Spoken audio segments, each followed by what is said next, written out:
নোয়াখালীর সেনবাগে ছিরনিয়া ইউনিয়ন উচ্চ বিদ্যালয়ে প্রথমবারের মতো একটি রোবোটিক্স ওয়ার্কশপ অনুষ্ঠিত হয়েছে। বৃহস্পতিবার দিনব্যাপী সৈয়দ হারুন ফাউন্ডেশনের উদ্যোগে এবং উপজেলা প্রশাসনের তত্ত্বাবধানে আয়োজিত এই কর্মশালায় প্রায় ১২০ জন শিক্ষার্থী অংশ নেন।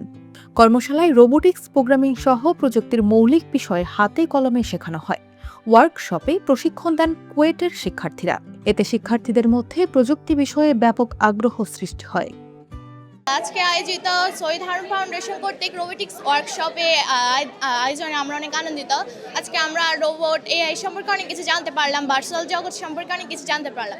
এজন্য উপজেলা প্রশাসনকে আমি অনেক ধন্যবাদ জানাচ্ছি যে আমাদেরকে এত সুন্দর একটা শেখার জন্য একটা আয়োজন করে দেওয়া হয়েছে, এবং সেই সাথে সৈয়দ হারুন ফাউন্ডেশনকেও অনেক ধন্যবাদ জানাচ্ছি, কারণ তারা অনেক সার্বিক সহযোগিতা দিয়েছে। এজন্য আমরা অনেক আনন্দিত। এর মাধ্যমে আমরা শিক্ষার্থীরা মেধার বিকাশ ঘটবে, এটা আমি মনে করি, এবং বর্তমান জগতে এর কোনো বিকল্প নেই আমার যেটা মনে হয়।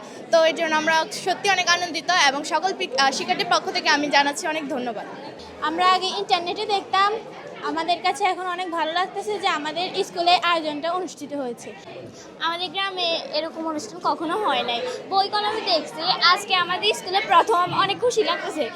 সারা বিশ্বে ড্রোনের ব্যবহার প্রযুক্তি অনেক দূর এগিয়ে গিয়েছে। যেমন ইরান যুদ্ধে আমরা অনেক যুদ্ধ বা বিশ্বের অনেক যুদ্ধ বা অনেক সংস্থা আমরা খুব সহজেই দেখতে পাচ্ছি এই ড্রোনের কারণে। তা আমরা আজকে হাতে কলমে শিখতে পাচ্ছি। আসলে আমি অনেক গর্বিত এটি শিখতে পেরে, আমি অনেক ভালো লাগছে এটি শিখতে পেরে।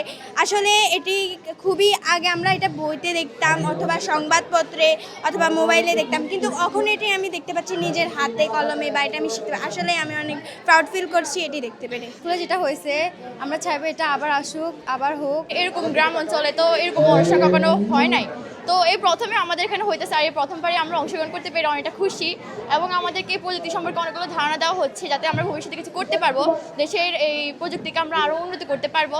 তো আমরা অনেক আনন্দিত যে আমাদেরকে এরকম একটা ব্যবস্থা করে দেওয়া হয়েছে, এবং তাদেরকে ধন্যবাদ যারা আমাদেরকে এরকম ব্যবস্থা করে দিয়েছেন যাতে আমরা একটু ধ্যান করতে পারি।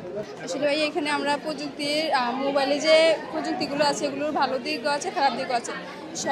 সবাই শুধু খারাপ দিকগুলোর কথা বলে, আমরা ভালো দিকগুলো রোবোটিক্সের মাধ্যমে আরও ভালোভাবে জানবো। এবং আমাদের এখানে রোবোটিক্সের এই আলোচনার মাধ্যমে আমরা সবাই আজকের দিনটা আমরা সবাই এখানে খুশি হয়েছি, অনেক খুব আনন্দিত ছিলাম, এক্সাইটেড ছিলাম।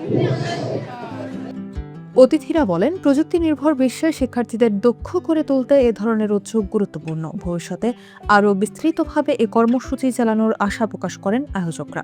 অনুষ্ঠানে প্রধান অতিথি হিসেবে উপস্থিত ছিলেন সেনবাগ উপজেলা নির্বাহী কর্মকর্তা মুহসিয়া তাবাসসুম। এছাড়াও উপজেলা মাধ্যমিক শিক্ষা কর্মকর্তা মোহাম্মদ আবদুল্লাহ, আইসিটি কর্মকর্তা আব্দুর রহিম এবং বিদ্যালয়ের প্রধান শিক্ষক কামাল উদ্দিন উপস্থিত ছিলেন।